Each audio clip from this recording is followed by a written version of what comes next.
What's happening now in Pakistan, very depressing spectacle. We've seen it so many times, and that is that the U.S. seizes upon the leadership of a country and it arm twists them or bribes them or cajoles them or threatens them into doing what Washington wants. So Musharraf has completely isolated himself in Pakistan. He's seen by most of his people as a tool of the United States. But today, in ISI, Pakistan's intelligence service, which I know very well because every time I go to Pakistan, I would get a briefing from the Director General of ISI, and I followed everything they did from the Afghan war in the 80s.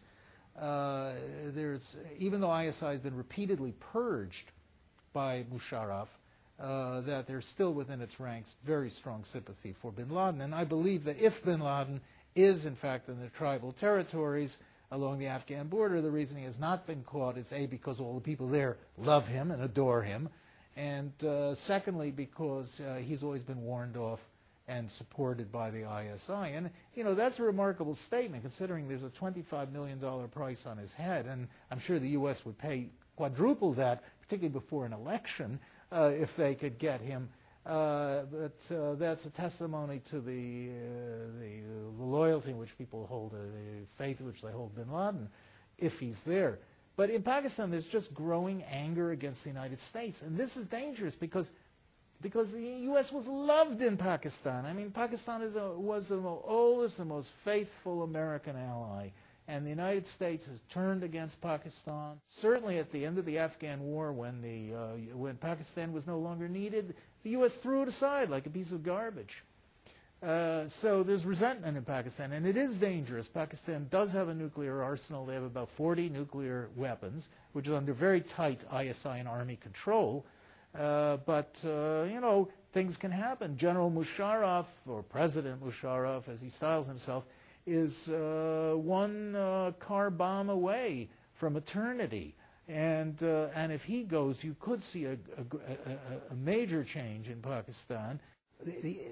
There are only yes men now in the senior echelons, but in the lower down echelons, there you have seething anger at Musharraf. Same thing happened in Egypt. The U.S. purged the Egyptian army or U.S. got Sadat to purge the Egyptian army of anybody who was considered non-cooperative, and they put in yes men too. And what happened, a low-ranking officer and some sergeants and things came and assassinated Sadat. So I would say the same thing is in Pakistan. They're there, but they're in lower ranks in the army. But then you have all these retired generals who are ready to jump back given the opportunity. Some Pakistanis are angry that the United States is backing a military dictatorship. That old song, I mean, it's as true now as it was back in the 1950s. And the U.S. is totally hand in glove with General Musharraf, who's described as a statesman in Washington. I don't know why Saddam Hussein was always called a dictator, but Musharraf is called a statesman. And he's wined and dined in Washington. He's given $3 billion. A lot of Pakistanis are angry about this. But they're angry about issues that enrage Muslims. Kashmir, Chechnya, the United States has been backing the Russian position. The Russian genocide. I don't use that. I hardly ever use that word. The Russian genocide of the Chechen people has been assisted not only by the Bush administration, but by the Clinton administration as well. And the Muslim world remembers this. They are angry over Palestine. They're furious over Iraq. They're furious over the American invasion of Afghanistan. Arabs, Turks, you name it. They're really angry not so much at the United States, but they're angry at the Bush administration.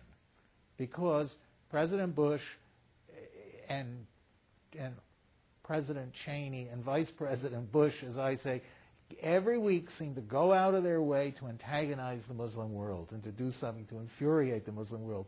And the people are mad as hornets out there. Our media today reminds me of the old Soviet media. Party line, do what you're told, support what the government says, wave the flag when you're told to, and clap at the right time. And the media is not informing, it is misinforming us.